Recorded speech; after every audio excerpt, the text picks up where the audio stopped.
not much good. I think the only bright spot for me was the fact that we didn't quit in the ninth and brought the time run to second or to first base right there and had a chance to win it. But other than that, it was very dismal on the offensive side of things. What was kind of your approach going into this after the loss last night, and how did you feel like they performed to what the game plan was? I was, we had a pretty good plan going in. We just didn't execute very well. We had some hits, but we just weren't able to string anything together. As soon as we got a base runner, we eliminated with a double play.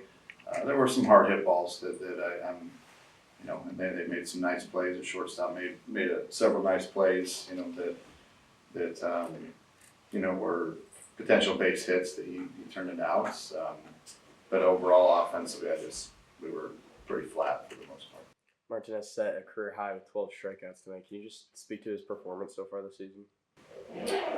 When he's working ahead and using his fastball and not nibbling, he's pretty dang good. So, gave up some runs today, got touched up there in the fifth, but for the most part, he was throwing the ball pretty well for the most part. 7 of the 9 batters got hits tonight. What's it like having depth like that behind the plate? I wasn't real thrilled with the offense today. So even though 7 of 9 guys got hits, they were meaningless hits. So up until the 9th inning, they were all meaningless. For the most part. I mean, we couldn't really string anything together. It's like we get one hit an inning and that's it, and then we cash it in after that. So I was very frustrated with the offense today. Just the plan when they stuck with it worked, and when they didn't, it didn't. So they're just not mentally capable of carrying it from one at bat to the next. How do you work through that for going into tomorrow?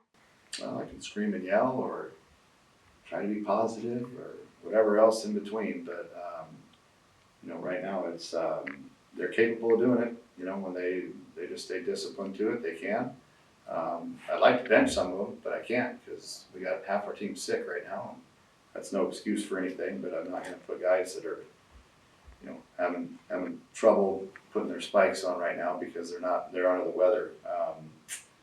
I'm throwing them in there. It's just not fair right now. But there's a couple of them I'd like to bench, to be honest. But we just don't have any guys on the bench right now that really can go. They're either hurt or sick right now. So. What was your message to them in the locker room after this? I had no message with them afterwards today. Today is something that I've spoke long enough and they know how I feel. At least I would hope so at this point. It's up to our senior leadership to kick it in gear and get after their teammates and hold them accountable for playing better, I think, at the end of the day. So guys feeling sorry for themselves, taking their at-bats out on defense, that's not acceptable here. So I'm waiting for one of those seniors in there to step up. Has that happened at all this season frequently when you guys are down, those leaders stepping up and fixing things? Not as much as I would like to, but hopefully they're learning. There's been a lot of talk about aggressive baseball, and Coach mentioned earlier that there might have been too much today. How do you plan on moving forward with that to try to find a balance? Aggressive to an approach, I'm never going to frown upon that. So I don't think you can be too aggressive as long as you're sticking with the plan in which you go into. Aggressive stupidly and chasing under the zone and hitting ground balls, yeah, that's ridiculous.